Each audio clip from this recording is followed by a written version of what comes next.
తెలుగువారి పెళ్ళి ఇలవైకుంఠమే మళ్ళీ సంప్రదాయమే సౌందర్యంగా సాగుతున్న పెళ్ళి ఇది తెలుగువారి పెళ్ళి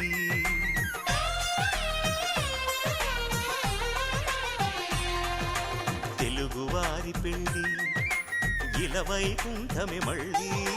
సంప్రదాయమే సౌందర్యంగా సాగుతున్న పెళ్ళి ఇది తెలుగువారి పెళ్ళి ఒకరికి ఒకరని అనుకుంటే అదే నిశ్చితార్థం ఆ నిర్ణయానికి తలవంచడమే పెళ్ళి అంతరార్థం శతమానం భవతి అంటుంది శ్రావణ మాసం శ్రావణ మాసం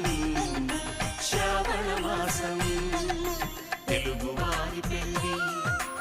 ఇలవైకుంఠమే మళ్ళీ